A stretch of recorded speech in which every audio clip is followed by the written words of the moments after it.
On ne peut pas être jugé parti, mais peut-on juger quelqu'un qui prend parti? Alors, à vous de juger.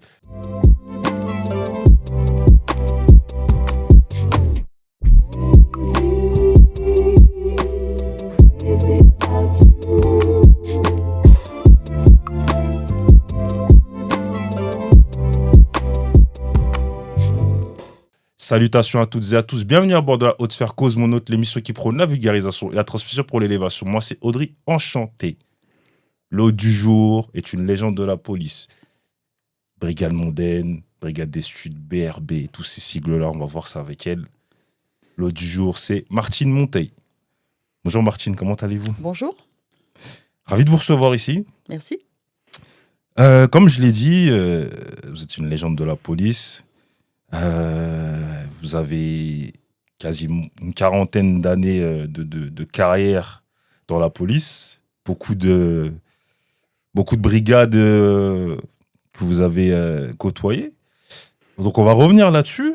Déjà, quand est-ce que l'idée vous émerge pour entrer dans la police?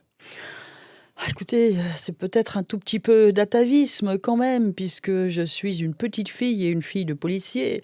Alors mon grand-père, bon évidemment, j'ai moins perçu tout ce qu'il avait pu faire dans la police. Il était brigadier dans un commissariat, c'est différent. Mais mon père, lui, a fait une grosse partie de sa carrière au Quai des Orfèvres. Il était à l'anti-gang au moment de la création donc de la BRI avec le commissaire Lemoyle. Et donc, si vous voulez, il invitait pas mal de ses collègues à la maison pour manger un morceau avant de partir faire des surveillances, etc. Donc, si vous voulez, j'ai un peu perçu, étant jeune, très jeune, l'ambiance qu'il y avait de ces hommes qui, au fond, partaient travailler pour la nuit, derrière des voyous. Et qui étaient heureux comme tout, quoi. Bon, ils posaient les armes au-dessus des placards de la cuisine et tout ça, évidemment par sécurité. Et voilà, ils étaient heureux, ça plaisantait. Ils attendaient leur patron parce que le commissaire Lemoyle, il habitait Montreuil, on habitait Vincennes, c'était à côté, vous voyez. Donc il arrivait, il prenait ses hommes et allez hop, ils partaient tous pour la nuit. Mais on n'avait pas le sentiment qu'ils partaient travailler, quoi. C'était vraiment des gens heureux. Donc, si vous voulez, je pense que petite, j'en avais pas vraiment conscience, mais vous savez, je pense qu'on enregistre quand même des images et des sons quand on est comme ça. Et ce que j'ai vu, c'est que c'était surtout des gens qui étaient heureux dans leur métier. Et ça, c'est très important. Et finalement, quand j'ai fait des études de droit, tout ça, et c'est vrai que assez rapidement, quand même, je me suis dit que finalement, la police, ce serait peut-être pas mal. Et donc, voilà, j'ai passé le... Et en plus, votre papa, il vous a conforté dans votre choix. En Ah fait, bah il vous a complètement. pas influencé, mais il était Non, content non, que... il n'a pas du tout cherché à m'influencer, mais il a validé mon choix. Il m'a dit, écoute, bien sûr, si tu veux. Donc, voilà. Et donc, c'est comme ça que je suis devenue commissaire de police. Voilà. Mais justement, quand vous voyez votre père dans la police, avec ses hommes, etc., vous, je pense que voilà, on a dû vous le dire, mais étant une femme, vous n'avez pas eu peur à ce moment-là de vous dire, ouais, comment ça va être perçu? C'est-à-dire que j'ai eu conscience, c'est-à-dire que le concours des commissaires a été ouvert aux femmes en 1975. Moi, j'ai passé le second, enfin, je suis issue du deuxième concours de 76. Donc, c'était vraiment une première, quoi. Il n'y avait pas de femmes patrons dans la police. Il y avait quelques inspecteurs et des agents, si vous voulez, mais pas de gradés, quoi, en fait. Et donc, j'avais conscience que c'était un peu une première. Les premières femmes ont choisi soit la direction de la surveillance du territoire ou les renseignements généraux. Donc, elles sont allées dans des services où on n'a pas trop parlé d'elles. Ça ne se savait pas, c'était assez feutré. Et donc, nous, on était une promotion où les femmes ont commencé à aller dans d'autres services, dont la police judiciaire. Et voilà, donc, et c'est le choix que j'ai fait en sortie d'école, bien sûr, en amphi. Pour moi, euh, ce qui m'attirait vraiment dans la police, c'est la police judiciaire, l'investigation, quoi. Voilà, Parce que oui, comme vous avez vu votre papa c'est faire, ça. en plus, quand vous êtes lancé, là j'ai dit dans votre livre, accroche-toi ma fille, enfin, en tout cas, il vous fait comprendre que il faut y aller et se donner à fond. C'est ça. Oui, mais ça fait partie de nos caractères. Lui, c'était quelqu'un aussi d'entier, de vigoureux, de solide, voilà, donc pareil, passionné et ce côté-là, j'ai hérité de lui à 100. Mm, mm, Donc mm, mm, mm. Ouais, c'est ça. En plus, vous dites, ouais, je suis pas là pour, dès le départ, dans vos premiers stages, vous dites, je suis pas là pour lire les procédures. Vous voulez apprendre, c'est-à-dire que vous voulez être vraiment sur le terrain. c'est ça, j'ai eu conscience et c'est ça l'avantage, d'avoir un peu connu ça et d'avoir pu en discuter avec mon père. C'est-à-dire que, surtout en devenant commissaire de police, je savais qu'au fil des ans, j'aurais des responsabilités, voilà, de plus en plus et que j'avais intérêt, pour bien connaître ce métier, à faire beaucoup de terrain dans les premières années. C'est-à-dire que j'ai passé les 10, 15 premières années à beaucoup sortir avec mes collaborateurs, que ce soit, surtout au STUP d'ailleurs, hein. J'ai fait 7 ans de STUP, donc bah, voilà, je suis sortie avec eux, j'ai fait des planques avec eux, des nuits, complètes, et cetera, vous voyez? Et vous vous imprégnez complètement de tout ce qui est le travail de terrain de l'investigation, quoi. Et ça, c'est important. Et d'ailleurs, ça vous sert plus tard. C'est-à-dire, vous pouvez prendre des responsabilités plus importantes de sous-directeur, de directeur, mais vous n'oubliez pas ce qu'est le travail de vos hommes et du terrain, parce que vous-même, vous l'avez fait avec eux, voyez? Donc c'est très important Vous aussi. avez vu des gens oubliés. Oui, bah, j'ai aussi vu des gens qui n'ont pas franchement connu le terrain non plus. Mais est-ce que vous, Martine, vous avez senti des bâtons dans les roues déjà dès que vous êtes arrivé au niveau des stages et au fur et à mesure? Alors, ça n'a jamais été direct, si vous voulez, mais nous avons compris, nous les pionnières, et moi je l'ai bien senti, notamment quand j'ai annoncé que j'attendais un bébé. Vous voyez, bon, j'avais choisi d'être en commissariat, bon, en disant voilà, là je ne veux pas déranger quand même beaucoup de monde. Un commissariat, c'est pas la guerre non plus, hein, tous les jours. C'est pour ça que voilà, nous avons choisi cette période. Mais j'ai bien compris qu'on posait problème. Vous voyez, c'est pour la hiérarchie, j'entends. La hiérarchie, c'est dit l'arrivée des femmes commissaires. Oh là là, les bonnes femmes arrivent, voilà, c'est un problème, etc. Voilà, elles vont s'absenter parce qu'elles sont enceintes, ensuite parce qu'il va falloir, c'est la garde des gosses, et le gosse est malade, etc. Vous voyez, il y avait tout cet aspect qu'ils n'avaient pas l'habitude de gérer avec des hommes. Donc, ça posait problème. On sentait qu'il y avait une petite réticence. Je n'irai pas jusqu'à parler de machisme, je ne l'ai jamais vraiment senti, encore que certains très anciens, bon, voilà, c'est un tout petit peu, mais enfin, discrètement.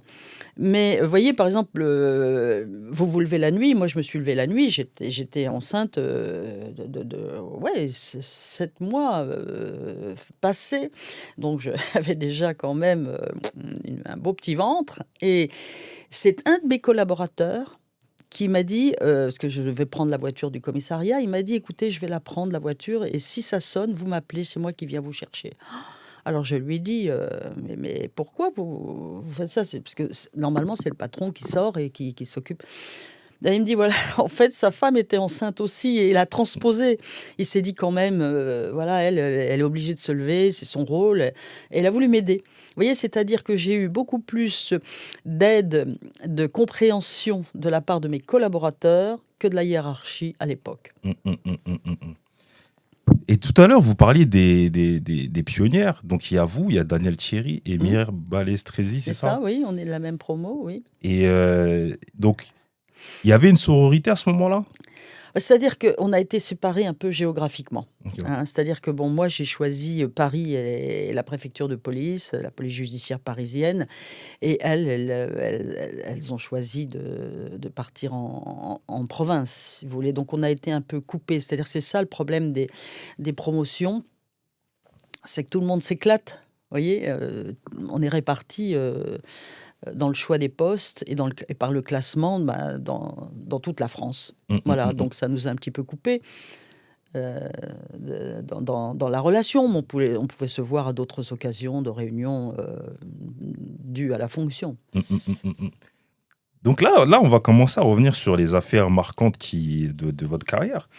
Donc vous êtes déjà en stage et il y a une affaire qu'on appelle l'affaire de l'étrangeur des parkings. 1977, vous avez 27 ans à ce moment-là. Mmh. Donc, il y a 3 femmes qui se font étrangler dans des parkings. Mm. Et donc, là, vous dites, tout au long de ma carrière, j'ai eu la chance de vivre des belles affaires qui m'ont permis d'apprendre, de m'impliquer, d'acquérir au fil des échecs et des succès ce qui s'appelle l'expérience. Donc, la belle affaire de ce stage, c'est, comme je l'ai dit, l'affaire de l'étrangleur des parkings.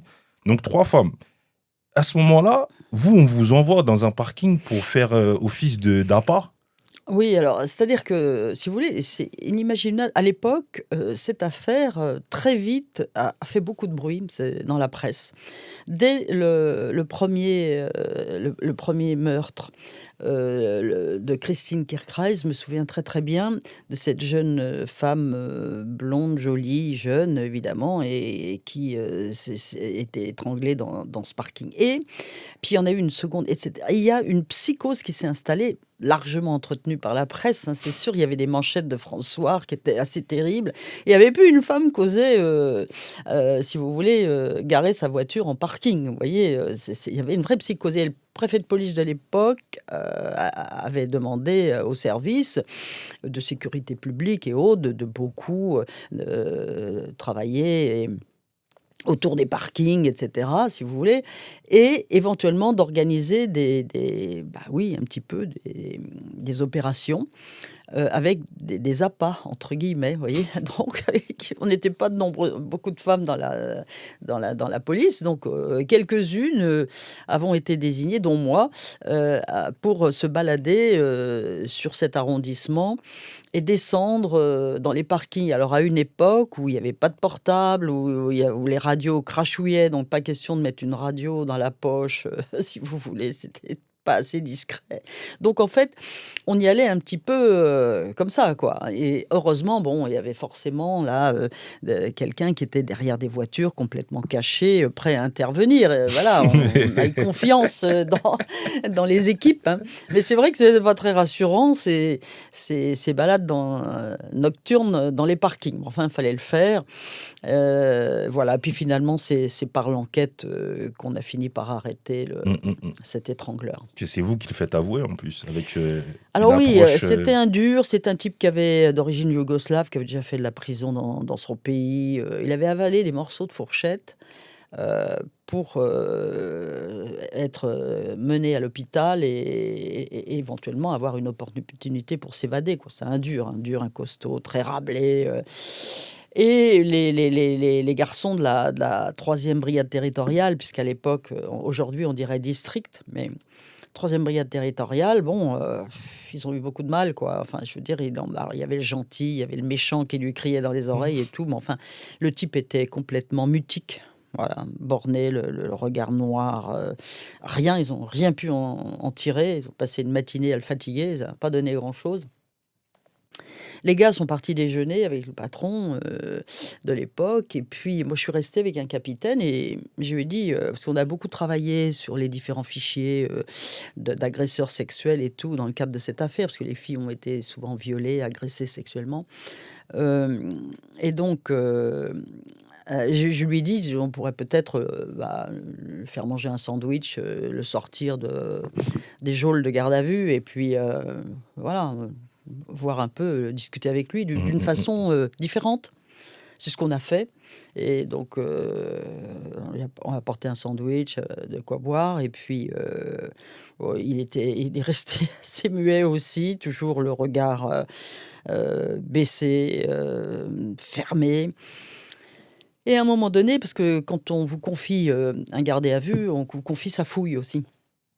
Et il y avait donc un portefeuille avec ses papiers, et dedans, il y avait une petite photo photo d'un gamin de 2 ans, quoi, à peu près, quoi. Alors je lui montre la petite photo, puis je lui dis, c'est ton fils, et là, enfin, le regard s'est tourné vers la photo. C'était déjà un premier pas. Et il m'a dit oui. Bon, déjà, il parlait. Parfait.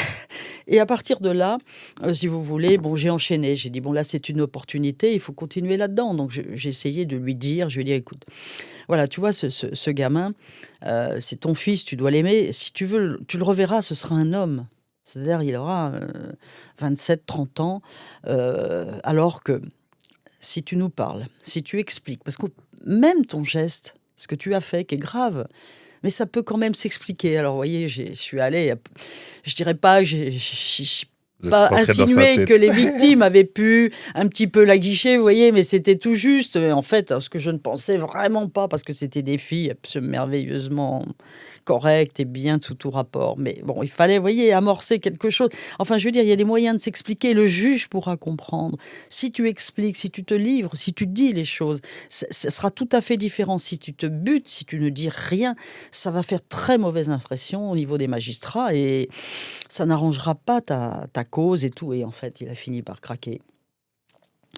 Bon, là, je résume, hein, ça a duré quand même Bien un sûr, bien certain sûr. temps et il a fini par craquer. Et là, il a avoué, et là, étonnamment, alors que quand même, il avait affaire à une femme jeune, c'est-à-dire après de l'âge de celle qu'il avait tuée, il est rentré dans des détails, y compris de l'agression sexuelle, tout. Enfin, il y est allé, quoi. Bon, voilà. Alors, il y avait à peu près 40 journalistes qui étaient au pied de la 3e brigade territoriale parce que tout le monde savait qu'il avait été arrêté et ils attendaient de savoir s'il passerait aux aveux, ce qui se passait, si c'était le bon, pas le bon. Les journalistes, c'est leur rôle, hein. Et donc, quand le patron est revenu avec les gars de déjeuner, celui qui était là, le capitaine, a dit ça y est, c'est bon, tout ça. Enfin, donc ils nous ont laissé terminer l'audition et puis voilà quoi. Donc, et alors il y a eu évidemment des conférences de presse et tout. Moi, j'ai été emportée par une vague médiatique, si vous voulez, et je me suis retrouvée en une de France Soir. Qui m'a terrorisée d'une certaine façon. J'étais pas du tout habituée. Il y avait ma photo et la photo du tueur de l'autre côté. Vous voyez, on se regardait presque par le montage, enfin le montage, disons la confrontation des images, quoi. Voilà. Et François se vendait à la criée quand je suis sortie du métro pour rentrer chez moi le soir, tard, assez tard. Et je regarde, je vois François, je longeais les murs, je me dis, mon Dieu. On vous a reconnu? Eh ben, non, parce que c'était tout frais, ça venait de se passer. Mais moi, je me suis vue, là. Et vous voyez, je me suis dit, mon Dieu, mais t'es à la une de François, c'est fou. Et je me suis fait merveilleusement engueuler par le directeur de l'école parce qu'il a considéré que je n'étais qu'une stagiaire, ce qui est vrai. Et que je n'avais pas à m'impliquer autant dans une affaire, vous voyez, et tout. Mais moi, j'étais sous le contrôle du patron de la brigade, si vous voulez, qui était Serge Devos. Et bon, voilà, c'est quelqu'un qui tenait son service, qui était très sérieux. Et il m'avait laissé participer à cette affaire, il m'avait laissé complètement m'investir dedans parce que, après tout, voilà, j'allais exercer ce métier. Donc, au fond, c'était très bien. Et Voilà. heureusement, d'ailleurs, j'ai envie de dire, parce Oui, que mais bien sûr, le stagiaire, bon, il ne peut pas tout faire, hein. Il y a des actes bien sûr, que l'on ne peut pas faire. Mais là, moi, je pouvais faire ce que j'ai fait, par contre. Mais est-ce que vous avez senti que, parce que vous étiez stagiaire, vous avez obtenu les aveux de l'étranglement des parkings, la jalousie? Non, sûrement. Que, vous savez, à l'époque. Parce qu'on dit, c'est une stagiaire qui a réussi à obtenir les aveux alors Oui, que... mais les gars du service, pas du tout. Ils ont bien compris comment ça s'était fait, vous voyez. C'est-à-dire, bon, bah voilà, au fond, moi, j'avais cette espèce d'entre guillemets, cette jeunesse et cette innocence du flic qui cherche à essayer de parler à un voyou complètement buté, un assassin complètement buté. Et c'est tout, vous voyez. Ils ont bien vu que c'était pas une rivalité ou pour démontrer quelque chose. Voilà, non, au contraire, tout le monde m'a dit, ouais, c'est super, etc. Enfin, voilà, non, dans une très bonne ambiance. Quand l'affaire a été complètement finie, on l'a fait fêter généreusement et tout le monde était absolument ravi. Ils m'ont offert même une médaille. C'était pas. Non, vous avez c'était mis les sympa. pieds dans le plat et c'est Oui, bien. oui. Vous qui voulez apprendre, bah vous avez... Oui, voilà, c'est tout. Je me suis impliquée, c'est tout. Hein. Et après, justement, vous choisissez la PJ, mais vous commencez dans des... Ce qu'on peut dire, les commissariats de proximité à ce moment-là, Saint-Germain, le 12e. Oui. Là, vous avez vraiment aussi appris le métier à ce moment-là. Oui, il faut passer par les commissariats, si vous voulez. Maintenant, d'ailleurs, dans les écoles de police, les commissaires, ils vont direct en sécurité publique. Ils restent au moins 2 ans, si vous voulez. Ça leur permet de vraiment d'être confrontés à la vie du quotidien, à ses difficultés, à la pluralité de choses pour lesquelles vous pouvez être saisi. Et c'est très important, quoi. C'est-à-dire qu'on ne va pas directement vers une spécialité. Alors après, si leur choix, c'est plutôt une inclinaison vers la PJ, ils iront vers la PJ. Si c'est plutôt le renseignement, ils iront vers le renseignement. Mais au moins, ils auront, vous voyez, pendant 2 ans, une formation très diversifiée. Alors, nous, c'était pas le cas à l'époque, mais d'un autre côté, on commençait à mettre des jeunes dans les commissariats. Ça a été le cas Au début, évidemment, toujours pareil, comme c'était une femme et pour la première fois, on m'a mis dans un petit commissariat à Saint-Thomas-d'Aquin, dans le 7e. Mais dans le 7e, il y avait aussi beaucoup de vedettes, en fait. Il y avait beaucoup de gens très riches, très bourgeois, etc. Donc, en fait, il fallait quand même être vigilant d'une certaine expérience, une certaine façon de faire aussi, parce que les gens sont très exigeants.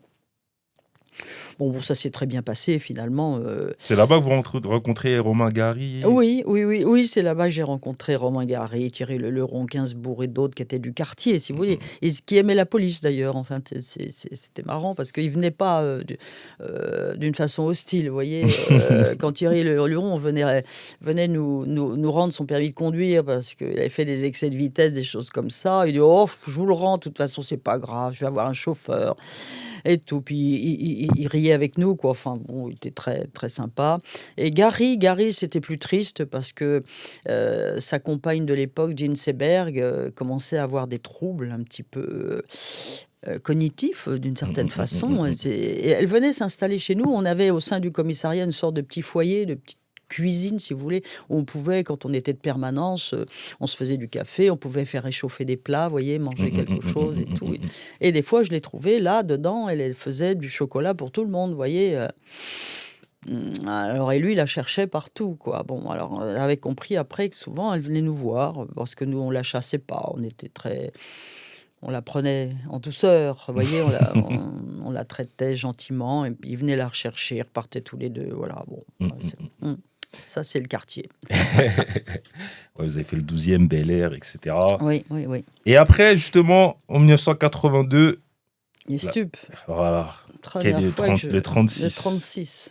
Voilà, la PJ. On vous appelle Brigade des Stupes, patron Marcel Morin. Qu'est-ce que ça vous fait quand on vous appelle pour intégrer la Brigade des Stupes? Ouh là là, j'ai une grande émotion parce que pour moi, le 36, c'est quand même c'est le siège de la police judiciaire parisienne. C'est là où mon père a fait une grosse partie de sa carrière. C'est là où il y a eu des tas d'affaires mythiques. Et c'est là qu'il y a les fameuses brigades centrales plutôt prestigieuses quand même. Donc, ce qui fait que je suis très, très honorée, je suis très flattée. Voilà, alors je vais voir un sous-directeur et qui me dit que voilà, je vais quitter ce commissariat et qu'on va mais il renforce la brigade des stupes, il crée un nouveau poste de commissaire de police dans la brigade des stupes, qui était dirigé par Marcel Morin, qui est un flic, un patron exceptionnel. Et donc, voilà. Donc après, je suis allée le voir, je me présenter, et c'était un homme tout à fait extraordinaire. J'apprendrai que c'est aussi un patron très exigeant. Qui peut être très en colère aussi quand ça marche pas, mais d'un autre côté très très sensible, très chaleureux, si vous voulez, en fait, exigeant avec les autres parce qu'exigeant avec lui-même. Donc j'apprendrai beaucoup de lui, beaucoup. Est-ce que vous savez pourquoi on vous nomme au 36? Pourquoi vous? Parce qu'on renforce la brigade des stupes et au fond, ils se disent, il y avait déjà des femmes inspecteurs, pas beaucoup, mais il y en avait quelques-unes. Après tout, fallait un début. Et un des sous-directeurs, comme Marcel Morin d'ailleurs, si vous voulez, eux, c'est pas parti des misogynes. Au contraire, ils se disent pourquoi pas une femme. Surtout que Marcel Morin avait l'idée que j'arrive à la brigade des stupes et que je fasse aussi un peu de formation aux gardiens de la paix. Vous voyez, c'est-à-dire à la fois, j'apprends le métier des stupes et en même temps, je fais de la formation parce que il y a eu des affaires qui ont été annulées par le parquet sur des petites erreurs procédurales par les rapports qui sont faits, je ne vais pas rentrer dans le détail de tout ça, c'est trop technique, mais si vous voulez, des erreurs qui sont faites à l'origine, donc au niveau de l'interpellation des individus par les gardiens de la paix. Donc l'idée était d'abord de bien leur apprendre complètement, d'éviter toutes ces erreurs procédurales, de leur donner des conseils dans ce domaine, et en même temps de les initier, parce qu'il y en avait certains, ils n'avaient jamais vu une barrette de shit, jamais une dose de poudre, enfin, vous voyez, alors je leur faisais faisait à la fois ce cours sur les stupes et en même temps sur un peu la procédure. Et ça a pas mal fait en sorte, si vous voulez, il y avait beaucoup moins d'annulations d'ailleurs, parce que ça a apporté ses effets. Vous voyez, et ça, c'était Marcel Morin qui a eu cette idée. Et puis petit à petit, évidemment, je n'ai pas été la seule à faire cette formation. On a aussi délégué, et moi, tout doucement, je suis rentrée sur le terrain. Donc j'ai suivi les affaires de stupes. Donc déjà, rappelons que Marcel Morin, il a fait partie La la PJ French, Marseille, exactement, qui a démonté la French French Connection avec Connection. François Lemoine, Ouais, etc. tout à fait, ouais. Et justement, la brigade des stupes, ça consiste en quoi concrètement, si on devait expliquer? Bah, la brigade des stupes, si vous voulez, c'est une brigade qui est chargée, là, ce qui aujourd'hui on dirait de lutter contre le narcotrafic. Parce que ça existait déjà à l'époque, hein. Faut pas rêver. Il y avait des cadors, des stupes. C'est-à-dire que la brigade des stupes, elle faisait pas. Alors si, il y avait un groupe qu'on appelait les zombies. C'est-à-dire, c'est du groupe dans lesquels il y avait femmes comme hommes, 2 ou 3 inspecteurs qui avaient un peu, j'allais dire, des gueules de toxico, quoi. Vous voyez, c'est-à-dire, là, il y a une fille, je me souviens, elle était remarquable, Catherine, elle était toute blanche, pas assez maigre, vous voyez. Et alors, évidemment, elle entretenait un look un peu, vous voyez, de laisser aller et tout et tout. Et puis, il y avait un gars aussi, un autre, là, qui était pareil, avec un visage très émacié, les cheveux longs, alors pareil, hein, c'est-à-dire qu'il y allait un peu crade, j'allais dire, sur la voie publique. Et ces deux-là, vous les lâchiez sur la voie publique, vous étiez sûr qu'ils se faisaient harponner, vous voyez. Alors, ce groupe-là, lui, c'était une provocation qui était autorisée, hein, je veux dire, dans le cadre de la procédure, et systématiquement, eux, ils faisaient les petits dealers. Mais la plupart des groupes faisaient des enquêtes avec des écoutes, des indices, etc., sur des livraisons importantes. Et alors, on a fait différentes filières. On a eu, à un moment donné, on avait une filière chinoise, une filière de Hong Kong, enfin, très, très... c'était Costaud. déjà des costauds, avec des petits laboratoires dans des chambres d'hôtel, hein, des hôtels nazes, pourris, hein, mais avec des petits labos, enfin, où on trouvait tout ce qu'il fallait pour transformer la morphine base, hein. Donc, des trucs incroyables. On a fait une filière sri-lankaise, les Tamouls. On a fait, enfin, voilà, des tas. Bon, on a toujours eu des filières africaines, nord-africaines, etc., hein. Donc, au point qu'on a fait venir d'ailleurs un collègue d'origine tunisienne qui venait parce que il y avait justement pas mal de ressortissants qui étaient interpellés, hein, qui se prétendaient ou algériens ou marocains, hein, etc. et tout. Donc lui, quand il arrivait dans le bureau, tout d'un coup, il retrouvait la nationalité. Vous voyez, donc Mais l'étendue comment dirais-je, quand vous êtes compétent à quel niveau alors, la préfecture de police, c'est Paris et les 3 départements de la couronne. Ok.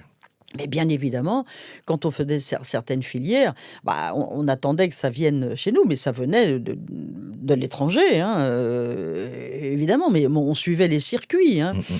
On a eu fait je me souviens d'une affaire de shit très importante. On a saisi plusieurs centaines de kilos de cannabis.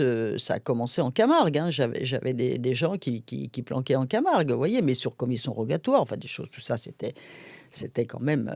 on a toujours suivi la procédure. Non, donc, on avait possibilité d'extension de compétences, bien évidemment. Mais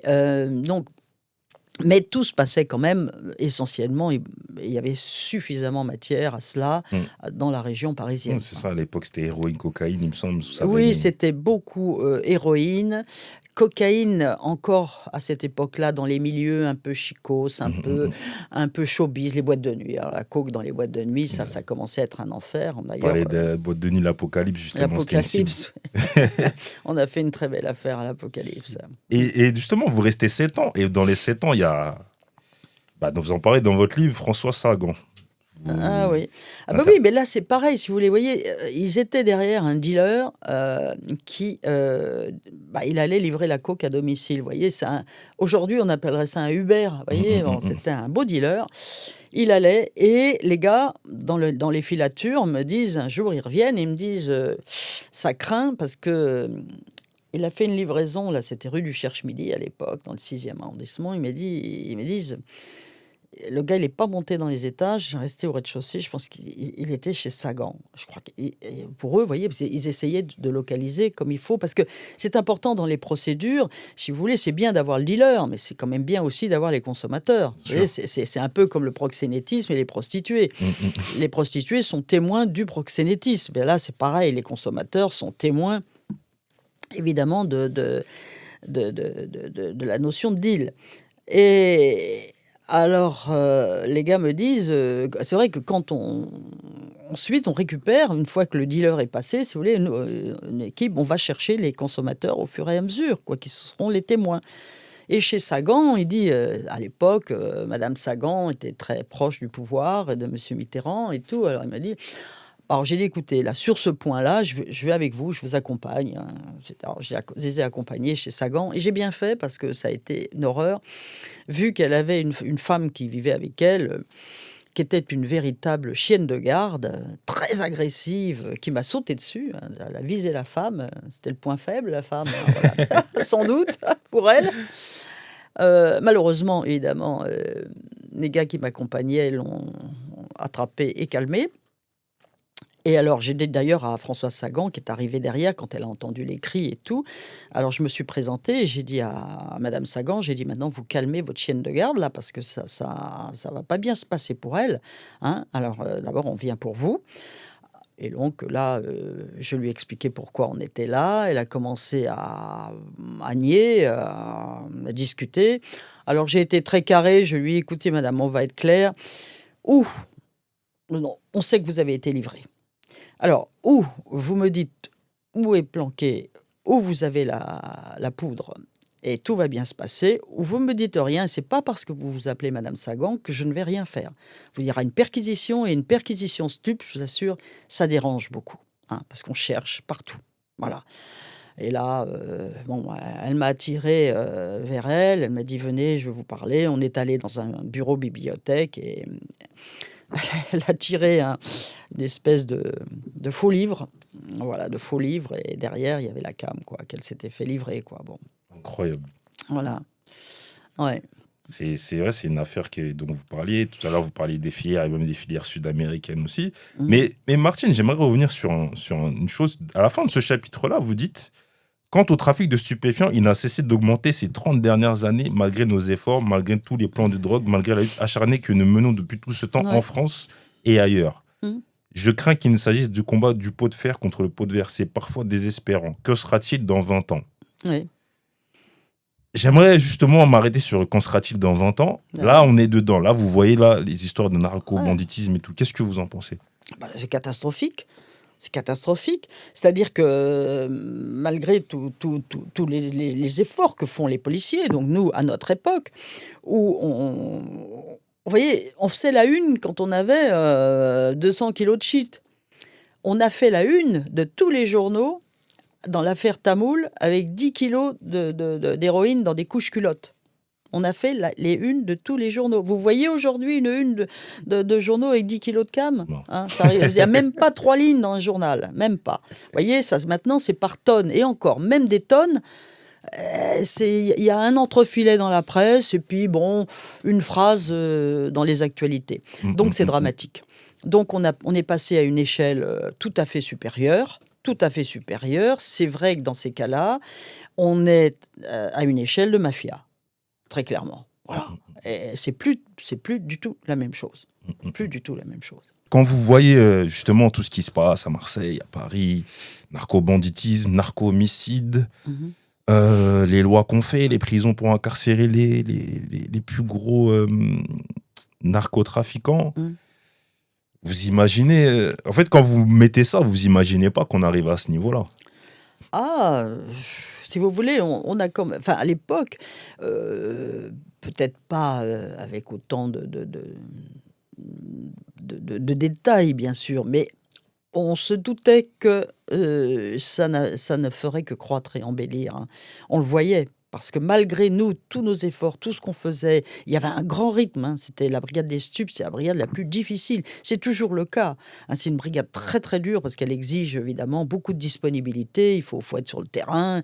Il y a beaucoup de gestion d'écoute téléphonique, beaucoup de plans, beaucoup de surveillance, etc. Donc en fait, c'est gros investissement humain.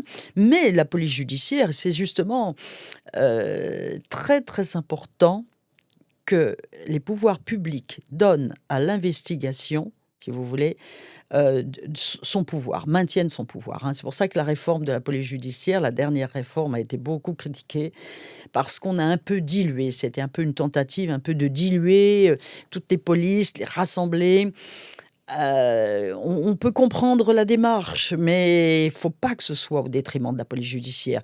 Les politiques ne peuvent pas avoir dans la bouche de dire qu'il faut lutter, priorité au narcotrafic, narcobanditisme, enfin tout ce que vous venez de dire, et en même temps négliger la police judiciaire. Parce que ce n'est pas une autre police. Si vous voulez faire des opérations place nette, c'est bien joli, et ça dure 3 jours. Les voisins sont contents, pendant 3 jours, on a dispersé tout le monde, et qu'est-ce qui se passe après ? Ils reviennent, hein. Au départ, ils se sont mis un peu sur le côté, puis après, ils reviennent. Voilà. Alors, les flics interviennent, ils vont faire quelques saisies, peut-être avoir un ou deux toxicos dans l'affaire, quelques armes, vous voyez. C'est pas bredouille. Mais enfin, c'est pas comme ça qu'on va atteindre le narcotrafic. C'est des investigations beaucoup plus longues, bien sûr, et ça, le politique, il comprend jamais quand c'est dans la longueur. Mais il faut aller sur du financement, il faut remonter des filières, il faut aller jusqu'à l'étranger. Parce que vous avez beaucoup de décideurs qui sont à l'étranger. Bien sûr. Voilà, donc faut savoir ce qu'on veut. Et si aujourd'hui on veut vraiment lutter, honnêtement, il faut énormément renforcer. Et je ne dis pas ça par une espèce de chauvinisme de la PJ, si vous voulez. Je dis ça par clairvoyance, parce que c'est la seule façon. Vous pouvez le demander aux magistrats. Les magistrats vous diront la même chose. J'ai beaucoup discuté avec les magistrats marseillais, hein, qui avaient dit pas mal de vérités qui n'avaient pas plu à M. Dupond-Moretti. Mais pourtant, je vous assure, j'ai rediscuté avec eux lors d'un colloque qu'il y a eu sur Marseille et auquel j'ai assisté sur les stupes, justement, qui m'intéressait. Honnêtement, c'est évident. Eux-mêmes en ont conscience pour qu'eux parlent comme ça et d'une façon à alerter, comme ils l'ont fait sous serment d'ailleurs, hein. Il faut faire quelque chose, mais quelque chose de très, très, très, très... Et eux, ils savent qu'il n'y a que la PJ qui peut faire ça. Que la PJ.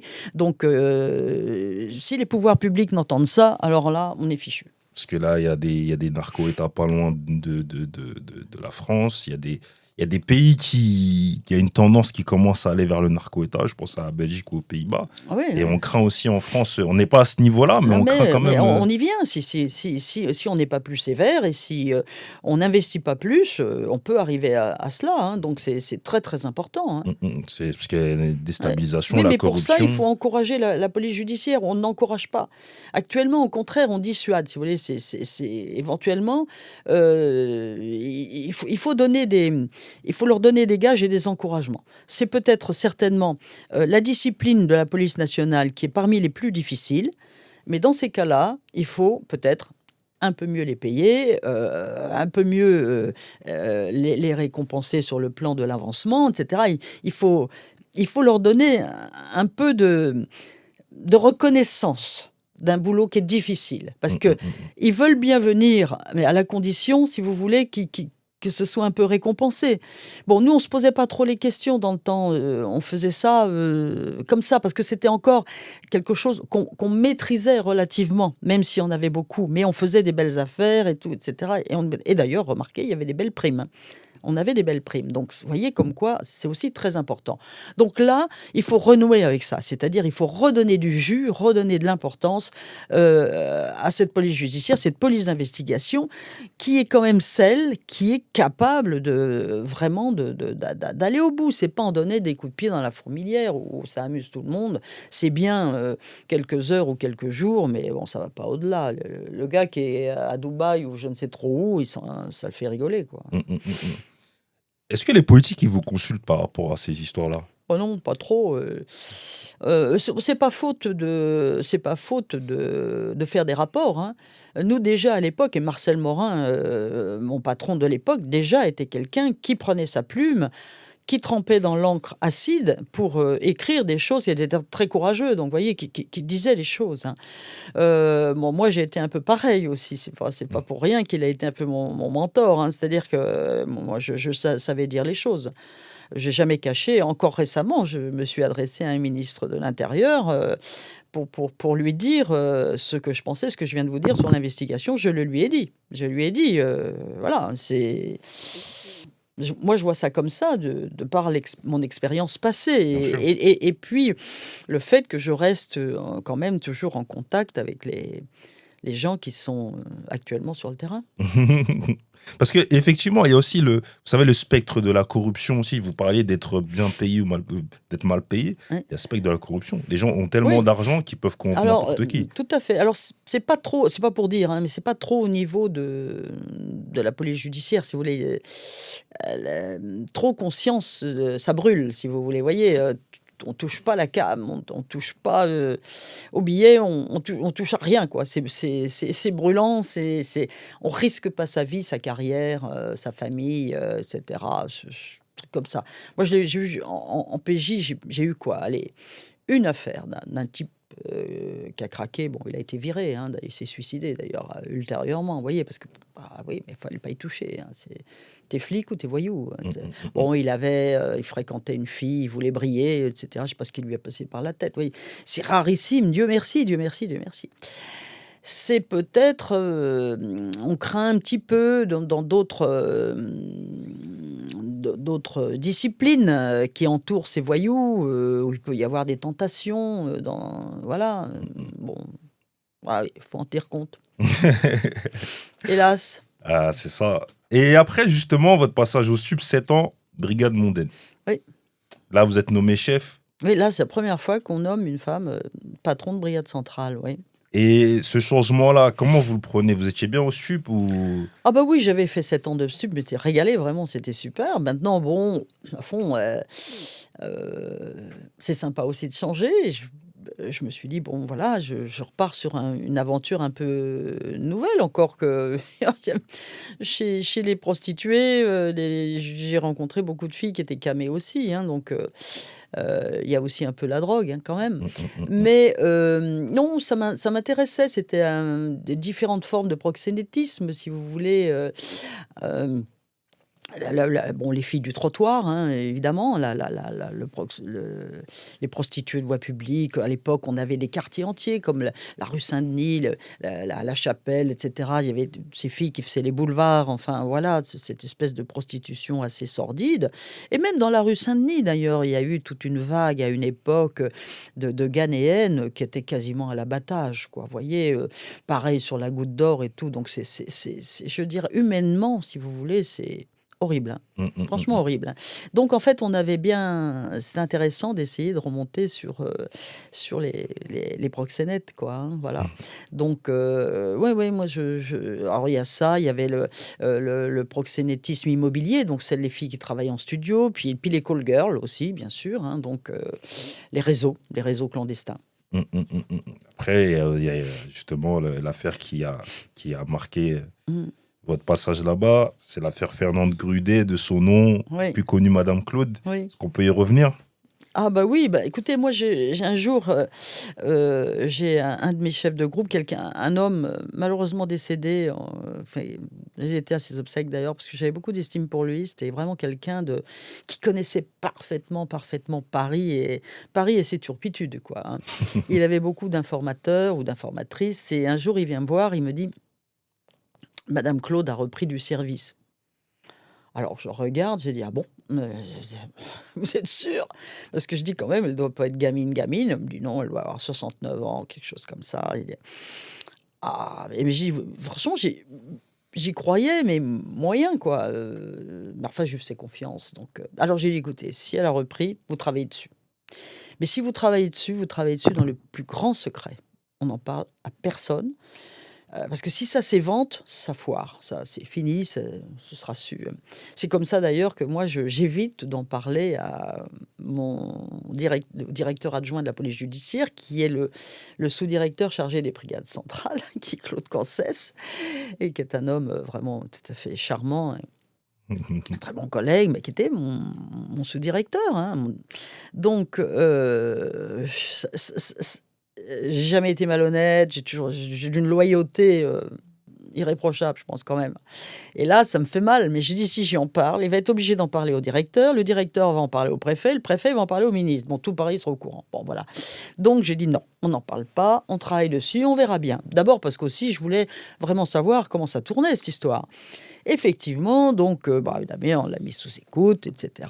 Puis ils ont fait des plans, qu'ils ont vu des filles arriver, machin, sortir, tout ça. Il y avait, voilà, ils se sont rendus compte qu'effectivement, elle avait repris en main un certain nombre de filles qu'elle cornaquait pour les livrer à des clients, quoi, hein, voilà. Donc, quand tout a été bien, on s'est rendu compte qu'elle avait, la fille, on l'a fait en flagrant délit sur une fille qu'elle était en train d'examiner, vous voyez, parce elle exécutait comme un maquignon, vous voyez. Elle regardait ce qui allait bien, si tout était, mais s'il fallait corriger un sein, une cuisse, je ne sais trop, des pommettes, bref, enfin, elle avait aussi cette espèce de vice de vouloir les corriger. Sur le plan esthétique, elle était en cheville avec un chirurgien plasticien, si vous voulez. Et comme ça, les filles leur disaient, bah, tiens, voilà, faut un peu gommer la culotte de cheval, ou faut un peu gonfler la poitrine, ou je ne sais trop. Enfin, bon. Et la fille, elle y allait. C'était la condition pour rentrer dans le réseau. Et c'est cher. Donc, elle avançait l'argent. Et après, la fille, elle était coincée. Il fallait la rembourser. Donc, voilà. Pour rembourser, tu vas au client. Exactement. Voilà, hein, c'est ça. Donc, c'est assez pervers, assez pervers.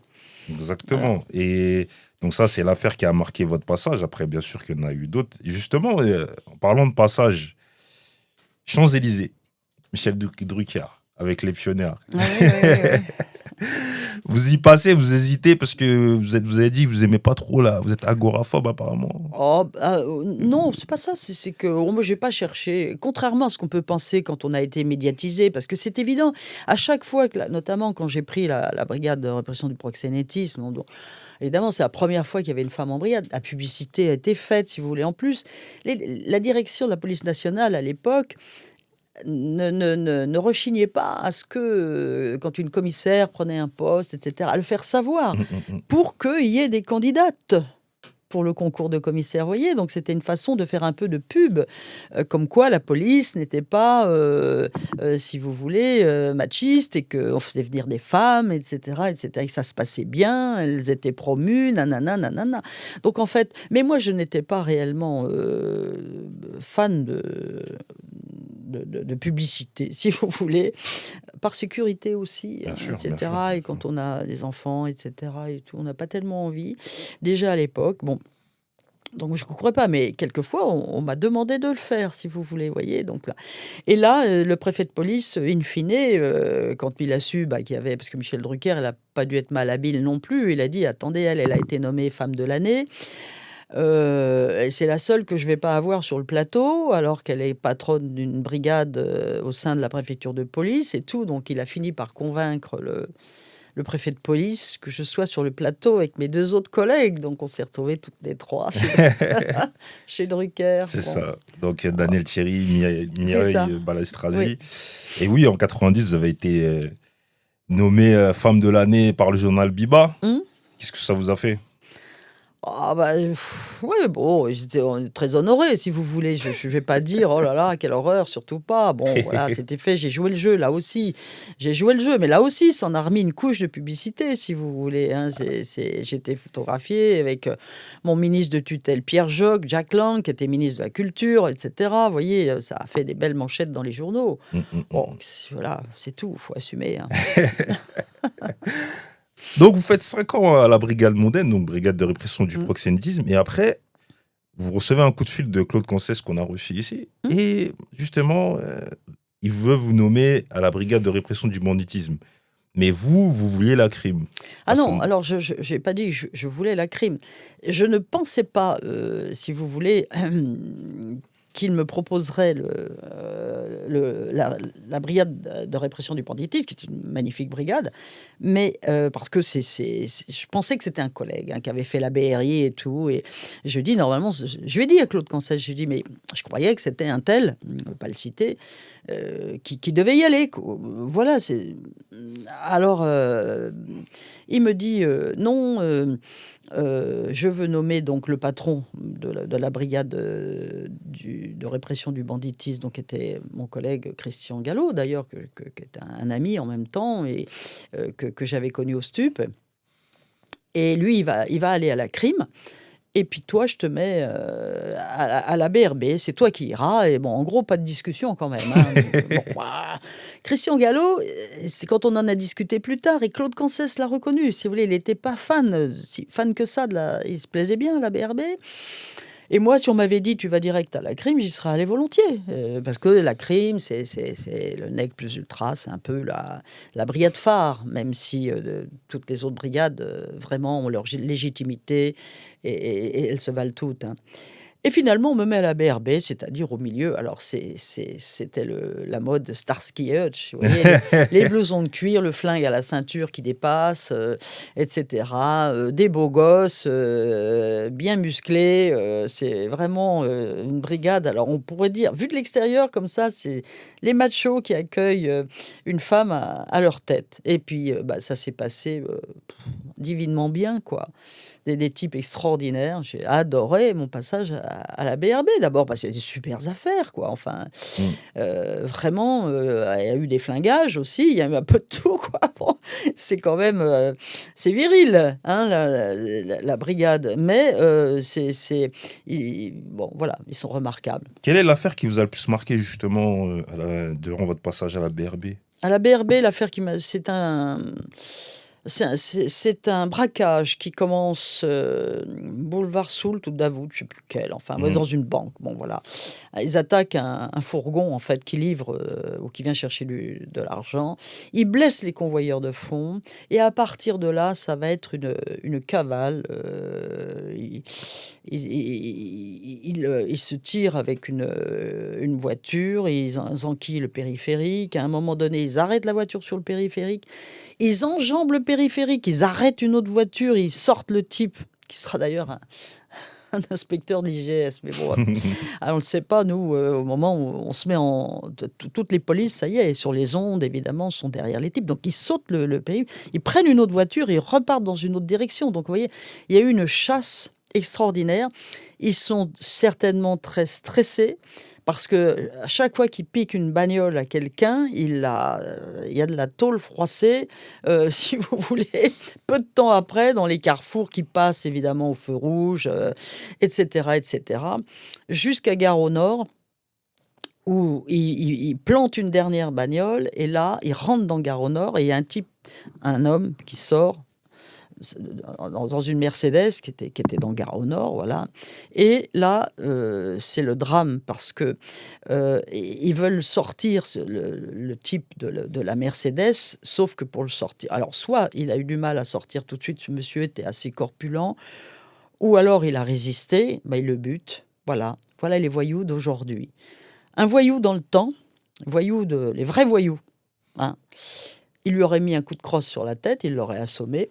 Il l'aurait sorti de la voiture, puis c'était terminé. Et c'était un père de famille qui se serait retrouvé à l'hôpital, il aurait mis quelques points de suture et il serait rentré chez lui. Tandis que là, moi, avec un de mes collaborateurs, j'ai sonné à la porte pour aller annoncer à sa femme que son mari était mort et aux enfants qui étaient à côté. Vous voyez, alors ça, c'est la pire chose qu'on fait dans notre métier. Voilà. Donc cette affaire, elle m'a marqué parce que c'est saloperie. On a mis 9 mois, une gestation pour les trouver. Et c'était des voyous de banlieue qui sont arrivés, qui nous ont insultés, qui ont craché sur les machines à écrire, qui ont bousculé les machines à écrire, qui juraient sur leur mère, etc. Et tout. Ils étaient connus des services de police, comme on dit. Et voilà. Et qui n'ont eu aucun regret. Tu as tué un père de famille, un type qui était pour rien dans ta cavale. Ça te fait rien à foutre. Voilà, vous voyez, c'est emblématique Là, on a basculé à cette époque-là. Moi qui, à la BRB, m'attendais à voir que des voyous, les grands Traditionnel. seigneurs un peu d'une certaine époque. En fait, non, le dernier que j'ai connu, c'est le porte-avions, Michel Ardouin, mais je l'ai connu au stup. On l'avait serré dans une affaire de stup. Vous Mm, voyez. mm, mm, mm, mm. Parce qu'elle est connue, justement, l'affaire dont vous parlez. Moi, je sais de quoi vous parlez, en fait. Mais on connaît, bah oui, après, il y a eu une évasion en hélicoptère, prison de Fresnes, etc. Si on parle du même Eh individu. oui, on parle du même. Voilà, on parle du même individu. Voilà. Mm. Ok. Et, Oui. donc, vous faites la brigade de riposte. Mais là, vous parlez justement des anciens voyous traditionnels qui avaient, comme on disait, un code d'honneur, etc. Mm. Là, vous dites, il y a un basculement. Mm. Et qu'est-ce que vous pensez de ce qui se passe aujourd'hui? Bah, le basculement s'aggrave. C'est tout. Le basculement s'aggrave. Regardez l'affaire de l'évasion là, Mohamed Amra. Amra, j'ai oublié son nom. Comment vous voyez, pareil, là, il bute froidement deux agents de la pénitentiaire. Voilà, là encore, vous voyez. C'est sans scrupule. La vie ne compte plus. Vous voyez. On l'a bien senti déjà dans l'affaire que j'évoquais, donc de la BRB à l'époque. Bah, la vie ne compte plus. Et ça, c'est grave. Dans cette société, si on ne comprend pas que c'est gravissime, alors ça va mal. Ça va mal. Donc, je pense que beaucoup de choses à revoir au niveau de l'éducation. Alors, normalement aussi de l'éducation des parents. Il ne faut pas trop les oublier au bord de la route. Je sais bien que c'est quelquefois pas facile, mais bon, il y a un ensauvagement. C'est pour ça que beaucoup parlent, quelques responsables un peu lucides parlent d'ensauvagement, parce que oui, c'est une attitude de sauvage. Pourquoi buter ces deux? Il suffisait de les braquer, de monter dans une voiture qui les met en fuite. Ils partent et ils sont en fuite. Voilà, c'est tout. Et bon, avec un voyou, quitte à prendre un otage et le relâcher dans les champs, au milieu des betteraves, vous voyez. Je veux dire, mais au moins le gars, il a la vie sauve. Voilà. Et puis, vous avez un otage et on ne va pas vous tirer dessus parce qu'on ne veut pas tuer l'otage. Donc, je ne sais pas, moi. Vous voyez, dans le temps, c'est ce qui se passait. On aurait pris un otage, on faisait des choses, mais on épargnait les flics et les passants, quoi. Voilà. Les flics ou les agents pénitentiaires, hein, bien sûr, c'est-à-dire tous ceux qui avaient un rôle, évidemment. Mais justement, vous passez 1 an et demi à la BRB et après, là, vous êtes Un peu nommé. plus, hein, quand même. Oui, un peu En tout plus, cas, ouais. dans votre livre, vous avez dit 1 an et demi. Oui, oui, Peut-être un peu plus. oui, c'était un peu plus de Et là, 2 ans et demi. et là, après, justement, C'est la le nec crime. plus ultra. C'est la Comme, crime. voilà, le crime. Oui, alors en fait, j'arrive dans des conditions qui sont pas extraordinaires parce que le directeur de la PJ a été viré, le patron de la crime a été viré. Et on me dit que tout est à restaurer, que la galerie Saint-Éloi, comme l'on appelait à l'époque, qui était la galerie des juges antiterroristes, Bruguère, Ricard, Laurence Levert, Gilbert Thiel, etc., ne veulent plus travailler avec la brigade criminelle, etc. Enfin, j'arrive dans des conditions terribles. Et le nouveau directeur de la PJ donc, décide de me nommer et me dit, voilà, ton boulot, ça va être de vraiment tout restaurer, c'est-à-dire réhabiliter la brigade criminelle, faire en sorte de retravailler avec les magistrats antiterroristes, enfin faire en sorte que tout refonctionne de façon normale, quoi. Voilà. Voilà, c'est la mission n'était pas simple, mais intéressante. Et puis, j'avais à cœur de faire en sorte que ça fonctionne bien, parce que là aussi, j'ai quitté avec tristesse les gens de la BRB, mais j'ai appris à connaître ceux de la crime. Qu'on disait un peu, vous voyez, ceux qu'on appelait les seigneurs, hein, qui en fait, d'accord, bon, c'était un peu une appellation, voilà, un peu ironique, mais en fait, des flics comme les autres, passionnés par leur boulot, très tristes que les choses ne se passent pas très très bien, que à l'époque, ils étaient un peu heurtés que leur légitimité soit remise en cause. Vous voyez? C'est-à-dire, c'est pas normal, quoi, que les magistrats, les traitent un peu, en disant: «Voilà, les meilleurs, c'est ceux qui sont là-bas à la direction centrale et à la crime, ils savent plus bosser» et cetera. Ce qui était totalement faux, totalement faux et donc je me suis appliquée avec eux à le Mhm. démontrer pour restaurer, si vous voulez, leur légitimité et ça s'est très bien passé. Mais justement, à la crime, quand vous arrivez à la crime, euh, vous, il y a une vague d'attentats qui arrive. L'attentat de Saint-Michel en 95, Oui. l'attentat de Port-Royal.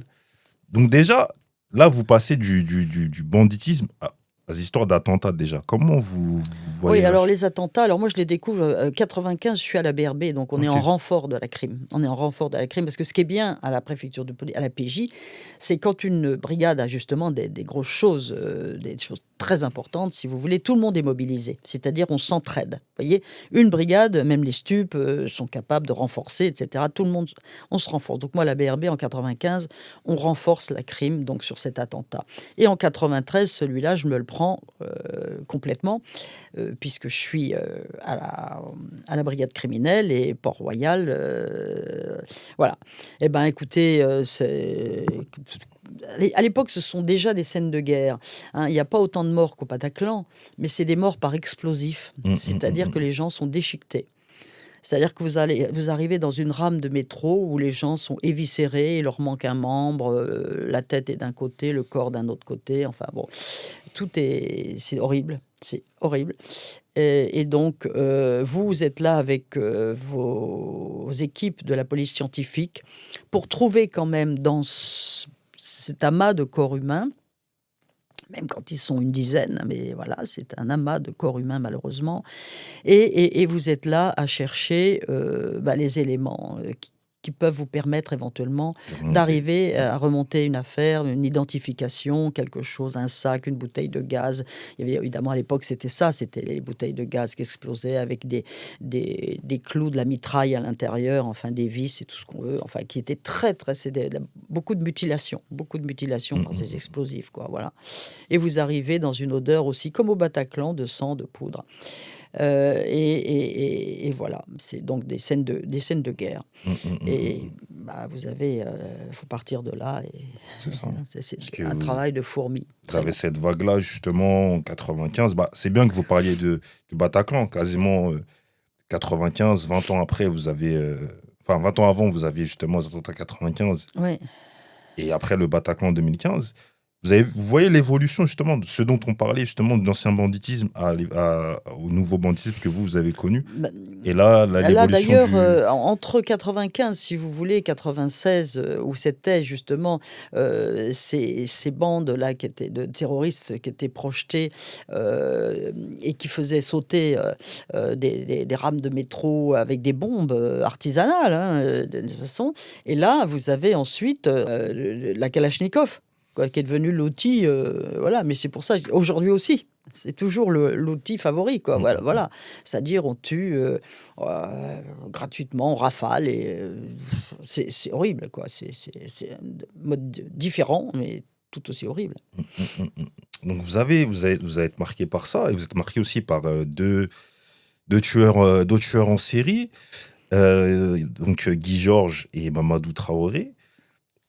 Parce que Guy Georges, on parlait de tueurs des parkings, tueurs des appartements, on ne savait pas que c'était la même personne. Mhm. Quand vous enquêtez là-dessus, est-ce que ça vous replonge en 77 avec le des parkings? Alors, si vous voulez, bah, j'y pense, je me dis décidément, voilà, j'ai quand même, ce qui est assez rare, parce qu'on n'est pas un pays comme aux États-Unis avec énormément de tueurs en série, quoi. Hum, hum, Et hum, hum. là, effectivement, donc j'arrive à la crime, ils sont dedans, eux, déjà. Donc moi, je demande des dossiers, quoi. Je suis obligée de me replonger dans les précédents dossiers. Alors, il y a un dossier que j'ai fait parce que j'étais patron de la BRB, mais j'étais de permanence. Donc, c'est l'affaire Nischkampf à la Bastille, là.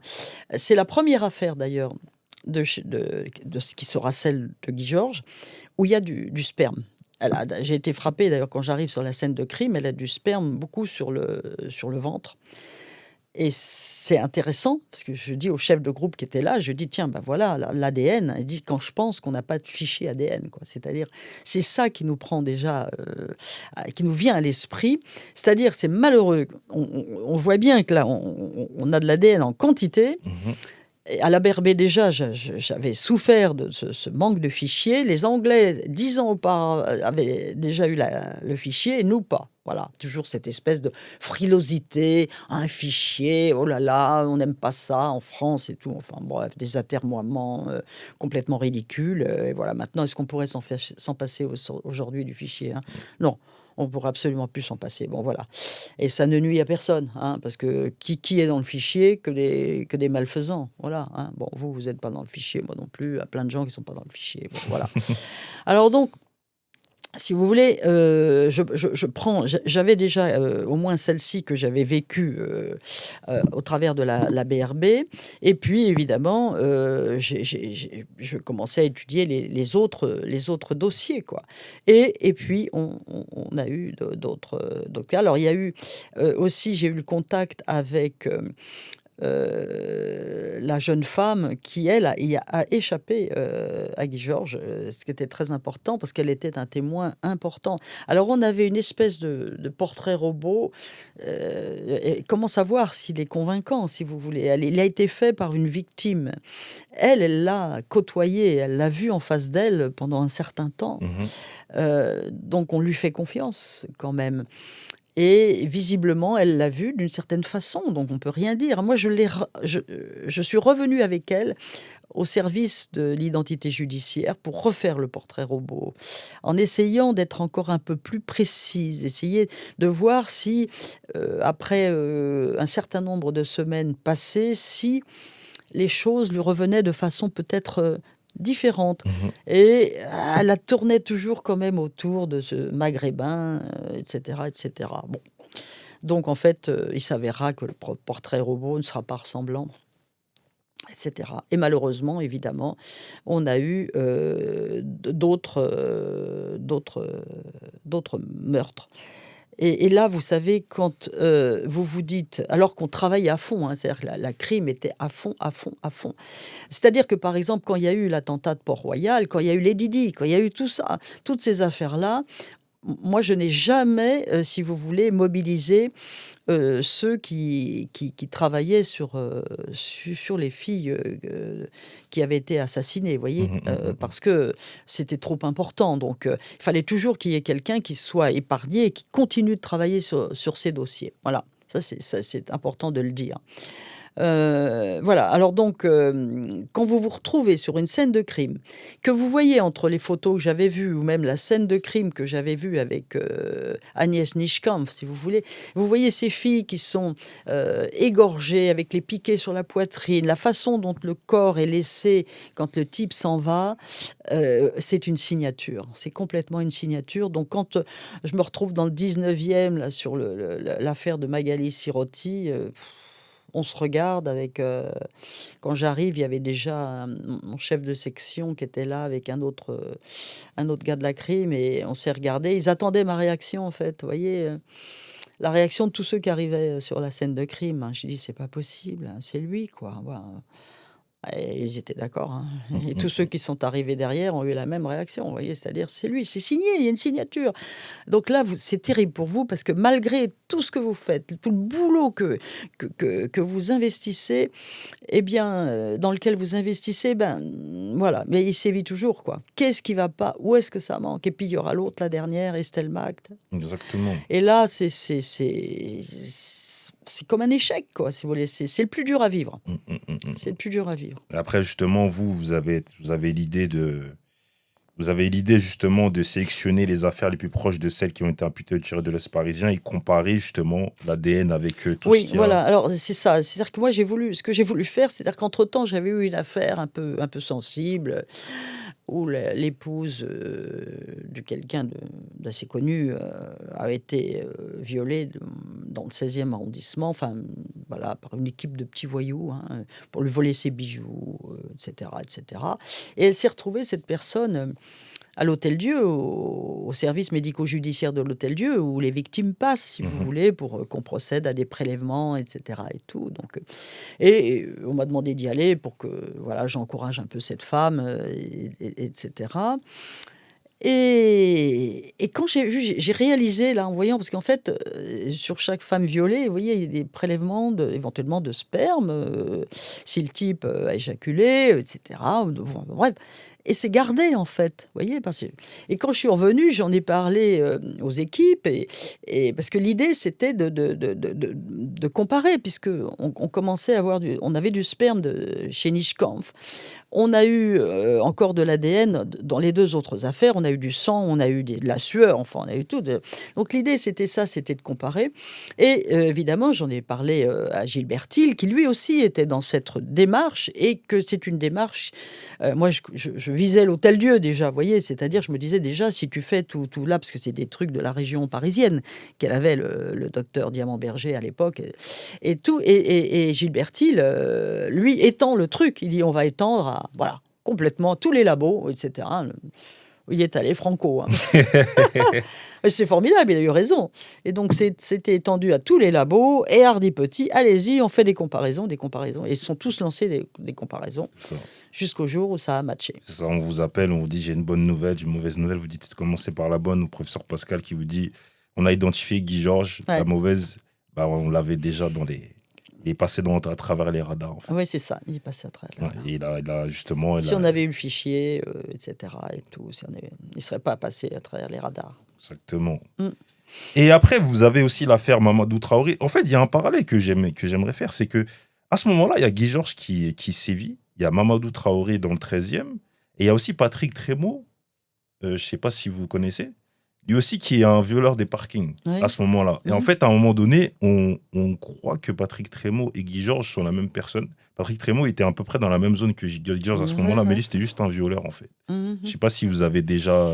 Oui, je ne me souviens plus trop il a violé 16 femmes. Oui. Et au même moment que... Exactement. Et c'est-à-dire qu'on a fait tout, si vous voulez, nous à l'époque, à partir de Guy Georges, de ce qu'on savait, les descriptions que nous avaient été faites, et les crâles rasés, on a fait les pompiers, les prisonniers, la Légion, les militaires, enfin, vous voyez, c'est-à-dire tous des critères. À un moment donné, quelqu'un a entendu, c'est la fille qui en a réchappé, il parlait de Flo. Alors, on a fait Flo, il y avait une espèce de service de restauration, on a pensé à Flo là, on a pensé au prénom, enfin, des tas de choses, si vous voulez, un boulot, je vous dis, des milliers et des milliers de PV. Et en même temps, évidemment, on regardait tous ceux qui étaient violeurs, agresseurs sexuels et tout. Alors, des comparaisons comme ça, on en a fait des centaines et des centaines, hein.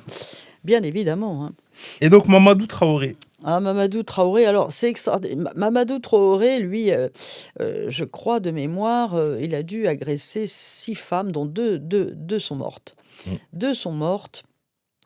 Et on croyait qu'il agissait avec une batte de baseball. Vous voyez, on était persuadés. Tant les victimes étaient fracassées. Mais quand je dis fracassées, c'est fracassées. Au visage, en général. Toutes celles qu'on a vues ont été grièvement blessées, voire défigurées. Il y en a une, la dernière, elle a été dans le 12e, dans un parking, elle a été agressée, sexuellement agressée aussi, et il l'a fracassée au visage. Vous vous rendez compte que cette femme, elle a été récupérée, elle est restée dans le coma plus d'1 mois.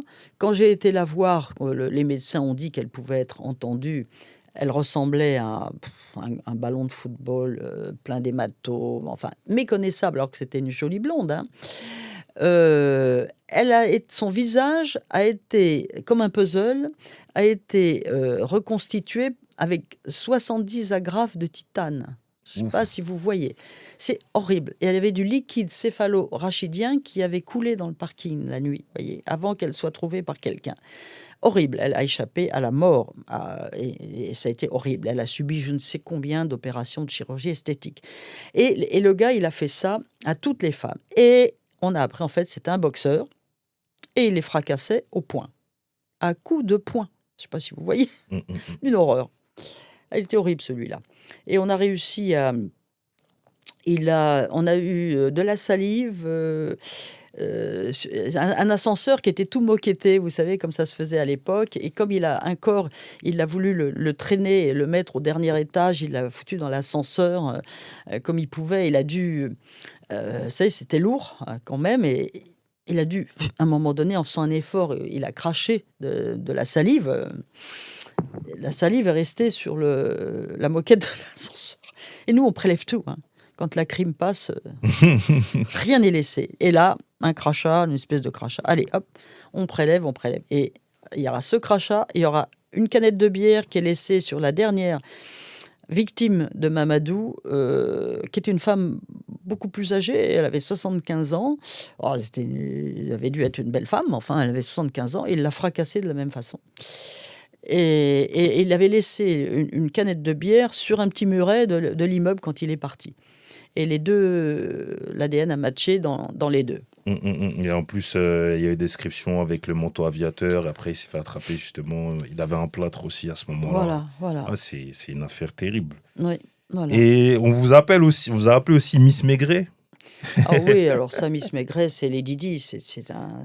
À la fois, c'est une affaire qu'on était obligé de traiter, évidemment, comme l'affaire du siècle. Et en même temps, c'était à la fois dramatique et très éprouvant, quoi, parce que, évidemment... Vous avez dit c'est l'un des moments les plus marquants de votre carrière, l'un des plus forts, en dehors des c'est-à-dire, attentats. oui, là, dans ce mois d'août, censé être tranquille, et en définitive, qui l'a rarement été d'ailleurs pour moi, en fait. Et là, j'ai compris j'ai compris que c'était la princesse de Galles qui était victime de cet accident que voilà, quand je suis arrivé avec mes collaborateurs, ceux qui étaient là, dit mais enfin c'est un accident, ça se sent, ça se voit, ça se sent déjà qu'on est sur un accident. Bon, il y avait les paparazzi, l'autre il a bon, là, oui, d'accord, c'est un accident, mais c'est pas un accident comme les autres. On est saisi. Et eux, ils disent, oui, mais enfin, la crime, elle n'a jamais pris d'accident. C'est pas un accident de la circulation ordinaire. C'est la femme la plus connue dans le monde.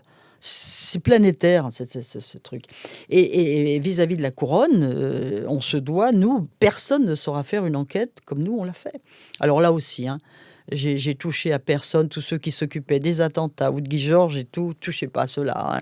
J'ai donc constitué 5, ce que j'appelais des petits ateliers. Vous voyez, il y avait des gars qui s'occupaient de la Mercedes, d'autres qui sont occupés des corps, d'autres qui se sont occupés de Monsieur Paul, etc., etc. Vous voyez, j'ai fait des petits ateliers. J'ai dit aux gars, de toute façon, voilà, ok, c'est vraisemblablement un accident, mais nous, on doit le démontrer. Et il doit y avoir, pendant des années, il ne faut pas qu'il y ait le moyen pour quelques journalistes que ce soit de pouvoir démontrer qu'il y a des choses qui ne vont pas, il y a des trous dans la raquette et que c'est pas bon, comme Marilyn Monroe, si vous voulez, ou des années après, on comprend qu'attendez, là, on est sûr de rien. On est sûr de rien. Donc là, non, il faut que ce soit impeccable. Bon, ils ont tous compris, tout le monde a joué le jeu, donc tout le monde s'est mis à fond. Elle a dit, par contre, on y va, hein, traînez pas. Et ils ont pas traîné, donc ils ont vraiment très très bien bossé. Mais après, j'ai réduit la voilure, hein, il y avait moins de monde et il est resté le groupe avec juste de temps en temps s'ils avaient besoin d'un petit renfort, parce que quand on a compris que c'était une Fiat Uno, la peinture d'une Fiat Uno qui était sur la Mercedes et tout, et qu'on nous annonce qu'il y a 4673 Fiat Uno qui correspondent au niveau de cette peinture entre telle année et telle année, parce que les équipes scientifiques arrivent à vous dire ça, quoi. Vous voyez, alors, vous vous dites, attends, 4000 et tout. Alors après, heureusement, on a serré les choses, parce qu'il y avait des témoins qui ont dit ça pourrait être la voiture qui est partie, la Fiat Uno blanche là, bah, ça pourrait être une immatriculation 78 ou 92, on n'est pas trop sûr, vous voyez, comme tous les témoins ne sont jamais sûrs, bon voilà. Et donc on a dit on va déjà faire ceux-là, ceux de 78 et ceux de 92, et puis voilà quoi. Un travail de titan. Mais ce qui était extraordinaire, c'est qu'à la finale, quand les Anglais se sont presque excusés, après on a été reçus à l'ambassade, vraiment divinement, hein, cadeau, tout, vraiment félicitations et tout, mais ils se sont excusés parce que je dis, la couronne exige qu'il y ait l'enquête qui soit refaite. Ne vous vexez pas, voilà, mais on est obligé de. Bah, j'ai dit, il n'y a pas de problème. Alors, c'est Lord Stevens, je me souviens, qui était l'ancien patron de Scotland Yard, qui est venu à Paris me rencontrer. Et très charmant d'ailleurs, en disant, vous savez, ça n'est pas de la défiance, mais vis-à-vis de notre peuple, on est obligé Et la notoriété de Diana, de repasser Bien derrière sûr, vous. bien sûr, bien sûr. Oh, j'ai dit, écoutez, pas de problème. Si vous trouvez quelque chose, eh ben, tant mieux, soyons fair-play. Ça sera... En fait, il y a rien d'extraordinaire. Ils nous ont dit non, l'enquête était... C'est bien un accident de circulation. Ah. Et après, justement, bon, vous avez fait les brigades, vous vous retrouvez à DRH. Est-ce que vous l'avez vécu comme étant une dégradation, ça? Ah ben non, c'était une promotion. Ok. Alors, c'était une promotion. Bien sûr, je devenais sous-directeur parce qu'on ne peut pas rester. J'étais déjà resté presque 5 ans à la crime, 4 ans et demi, c'est ça. Donc, voilà, j'avais fait le boulot. Je pense que ça s'était pas trop mal passé. Et donc, bah, voilà, j'ai été promu DRH. J'arrivais dans le sein des saints aussi, c'est-à-dire l'organe de direction. Alors, sur le coup, moi, je suis partie en pleurant. Vraiment. Parce que je quittais l'active. Je quittais l'active. Donc ça, c'est très dur à digérer. Mais après, quand je me suis retrouvée, j'ai dit, attends, tu te ressaisis, t'es DRH, tu dois leur donner les moyens de travailler, les bonnes voitures, les bonnes armes, tout. Enfin, le fric aussi, il faut défendre le budget comme il faut, etc. Vous voyez. Donc, je me suis attelée à ce nouveau métier, aidée par aussi des gens qui sont des administratifs, mais qui sont des gens dévoués, compétents et tout, et avec lesquels j'ai bien travaillé pour, notamment, je pense, avoir été à l'origine d'un vrai développement de l'informatique sur les bureaux, hein, parce qu'ils avaient des ordinateurs souvent récupérés dans des entreprises privées. Vous voyez, j'ai presque honte de le dire aujourd'hui, mais après, bon, maintenant, ça y est, c'est le ministère de l'Intérieur. Tout est bien maintenant. Et après, justement, vous avez direction régionale de la police judiciaire. Après, direction centrale. Donc là, vous avez atteint le sommet. Oui. Et après, je crois que vous êtes préfet aussi. Hein. Oui, après directeur central, je n'avais plus rien en investigation, malheureusement. Donc, il fallait quitter la centrale. Et comme Michel Gaudin, qui était directeur général au moment où j'étais directeur central, a été nommé préfet de police. Et à un moment donné, il y a un poste de préfet qui s'est libéré à ses côtés. Et comme je pense que nous avions collaboré efficacement, c'était un excellent directeur général et je l'estimais beaucoup, vraiment. Enfin, je l'estime toujours d'ailleurs, mais je veux dire en tant que DG. Et je me dis, il a été excellent DG, il va être un super préfet de police. J'ai accouru, quoi. Quand il m'a dit qu'il y avait un poste de préfet et qu'il me nommait, j'étais là très honorée et super heureuse de revenir à la préfecture de police. La boucle était bouclée. Ah bah oui, parce que là justement, comme on dit, là, vous avez fait direction centrale de police judiciaire, donc patronne des patrons, préfet. Vous êtes... comme on dit, la bosse de fin de jeu, en fait. Vous êtes au sommet, donc il n'y a plus rien après. Et pour quelqu'un qui n'avait pas de plan de carrière, je trouve que... Mais je vous jure que c'est la vérité. Jamais je n'ai regardé à quel indice j'étais. Jamais c'est moi qui ai fait une demande pour un service. On m'a toujours convoqué, on m'a dit, voilà, je te nomme là. J'y suis allée. Je peux vous le certifier. Parce qu'à chaque fois que j'étais quelque part, je m'y plaisais beaucoup. Donc, si vous voulez, je ne pensais même pas à partir. S'ils ne m'appellent pas, je ne pars pas. Donc, j'ai jamais cherché... Non, j'ai jamais fait de plan de carrière. Je ne supporte pas ce que j'appelle les rats de corridor. Vous savez. Et il y en a, hein, dans tous les métiers, il y en a qui sont là à faire la lèche au directeur général, au préfet, ou ceci, ou cela, faire de la lèche. Moi, jamais. D'ailleurs, le directeur général, quand j'étais directeur central, me disait, je ne vous vois pas beaucoup. Vous voyez, il envoyait d'autres qui... Mais moi, non. C'est vrai, je lui ai dit, je vous promets que je vous verrai. Mais je suis là pour écrémer un peu les affaires et vous portez l'essentiel, parce qu'avec l'éventail des affaires qu'il avait à voir, vous pensez bien que... Il ne fallait pas l'asphyxier quand même. Et Martine, de tous les services que vous avez côtoyés, c'est lequel qui vous a le plus marqué? Alors ça, c'est la question qui tue. Je ne supporte pas d'y répondre parce que j'ai adoré. J'ai adoré, à chaque fois, c'est un autre métier presque. Et Ok. c'est ça au plus, vous avez la variété. Entre les stupes et la crime, bon, c'est pas la même chose, c'est même pas la même façon de travailler. L'un est un service d'initiative, l'autre est un service de saisine. Même s'il y a aussi des initiatives, mais enfin, vous voyez, c'est différent partout. Mais à chaque fois, ce sont des hommes et des femmes différents Mm. et tout, des enquêtes différentes et Et l'enquête passionnantes à chaque fois. l'enquête la plus marquante pour vous? Bah là, c'est pareil, hein. C'est pareil, Ok. je peux pas. Peut-être, je serais obligée quand même, in fine, s'il fallait vraiment, hormis les attentats qui sont à part et qui sont quand même très, très troublants et durs, je pense que c'est Guy Georges. Guy Georges, par rapport au fait que c'est une traque, c'est une course contre la montre. Mm, mm, mm, Et que vous vous dites que si vous aviez eu l'ADN plus tôt, eh ben, il y aurait eu 4 filles encore vivantes. mm, mm. Et l'enquête à laquelle vous auriez aimé participer? Grégory. Ok. Parce que franchement, dans toute votre carrière, il y en a. En fait, quand on prend les années 70, la fin des années 70, il y a eu des très belles affaires, hein. Mhm. L'affaire Baron en pain, Action Oui, Directe, le oui, oui, oui. Postiche, Ah ben ça, oui, ça, bien sûr, au sein de la Jackie PP, oui. Mérine. Ouais, bien sûr. De tous les chefs que vous avez eus, c'est lequel qui vous a le plus marqué? Alors là, je vais faire des ennemis, hein. C'est compliqué, là.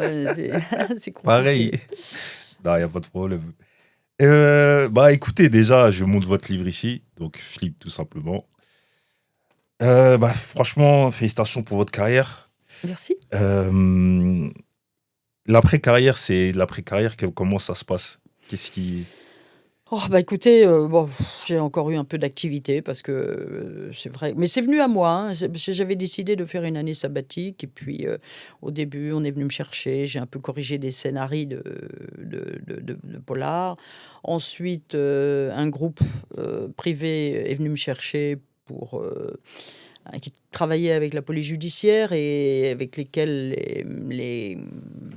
ça se passait pas trop bien. Donc j'ai été un peu, si vous voulez, recruté pour mettre de l'huile dans les rouages. Et ça s'est quand même plutôt bien passé. Voilà. Donc j'ai toujours eu une petite activité quand même à côté.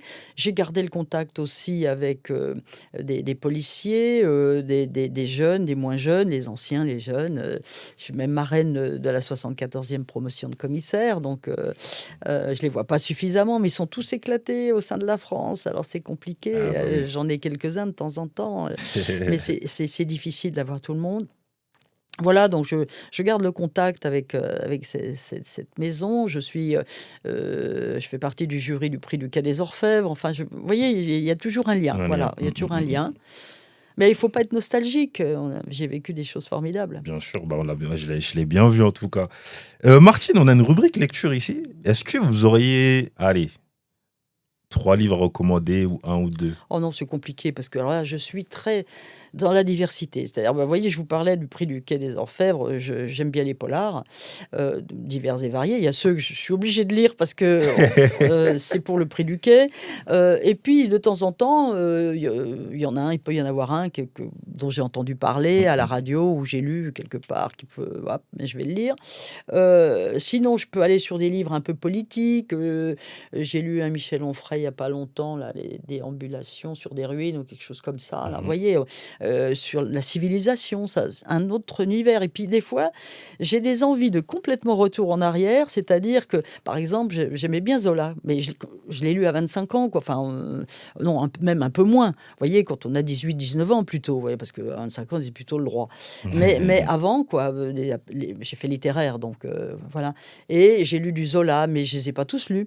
Alors, de temps en temps, j'en prends un dans la bibliothèque quand j'ai rien de spécial et je vais lire un Zola ou un Balzac. Enfin, ça peut me prendre. Vous voyez, c'est là, et par exemple, en ce moment, j'ai envie, j'ai rien entendu sur lui, j'ai rien vu, mais j'ai envie du Goncourt. J'ai dit, tiens, pour Noël, si on me demande ce que je veux, je vais me faire offrir le Goncourt. Voilà. Parce que je sais pas pourquoi, le peu que j'ai entendu, j'ai dit, tiens. Je comprends. Voilà, donc vous voyez, je varie. Vous êtes éclectique. Oui. Bah, sachez que la tradition ici, c'est que l'autre, il repart avec un livre. J'ai un livre pour vous. Ah. J'espère que vous ne l'avez pas déjà. Alors, le voici. Est-ce que vous pouvez l'ouvrir, s'il vous plaît? Ah oui, merci. Alors, si on a des cadeaux maintenant, quand on répond à des interviews, c'est sympa. Vous êtes formidable, Audrey, là. Bon, merci. Alors, Purgatoire des innocents, Karine Gibal. Tiens, j'ai jamais lu. Oh, ah, mais d'accord. C'est très psychologique. Ah, mais c'est sympa, ça, tiens. C'est ça. Ouais. Très bien. Ouais. Rien que la 4e de couverture, ça me plaît bien. Voilà. Ce sera le prochain. Bonne lecture. J'ai encore 2 dernières questions, enfin 3. Qu'est-ce que votre métier vous a appris sur vous-même? Il m'a appris que j'étais opiniâtre. Je lâche jamais. Ça, c'est vraiment jamais. Il ne fallait pas avoir affaire à vous. Voilà, des fois, c'est vrai que dans des enquêtes, quelquefois, qui sont longues, hein, ça peut durer des mois, voire des années. Et donc, quelquefois, moi, j'ai entendu les gars en disant on a fait telle piste, on a fait telle piste, on a fait telle piste, et c'est tout. Et moi-même, on doute. Et non, vous voyez, non, il faut creuser. Il y a quelque chose qui nous a échappé, vous voyez, c'est ça, il faut y aller. Allez, on remet l'ouvrage sur le métier, etc. et tout. Et voilà, toujours gratter, jusqu'à ce qu'on se dise vraiment, là, non, on se retourne. Il n'y a peut-être plus rien quand même. Mais voilà, jamais calé.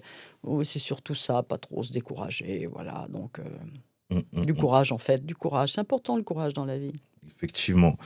Mohamed Ali disait qu'il voulait qu'on se souvienne de lui comme étant champion du monde pour alors quelqu'un de drôle, de sympathique. Je vous pose la question, comment aimeriez-vous qu'on se souvienne de vous? Quelqu'un qui s'est dévoué aux enquêtes, à la police judiciaire, à l'investigation, qui a tout donné pour ça. Voilà, avec ses hommes et ses femmes, hein, parce que c'est pas un métier de solitaire, c'est un métier d'équipe. Et c'est ce qui le rend d'ailleurs formidable. Et donc, voilà, il faut retenir ça. Donc, Et qu'est-ce qu'on peut vous souhaiter? Écoutez, la santé. Ah, Et puis, ma foi, vous savez, moi, je suis pas, comment vous dire, une ambitieuse. Je goûte les petits plaisirs de la vie, quoi. Voilà, voilà, j'ai pas besoin de choses extraordinaires pour que ça me fasse plaisir, vous voyez.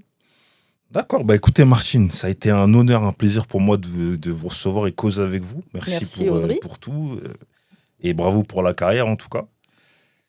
Donc franchement, comme je vous l'ai dit, c'était vraiment un honneur et puis bonne lecture à vous. J'espère que votre podcast aura du succès. Voilà. Merci beaucoup. Merci. C'était Cosmonaute, l'émission qui prône la vulgarisation, la transmission pour l'élévation, en espérant que vous avez appris des choses et éventuellement sur vous-même. Prenez soin de vous et des vôtres. À très bientôt.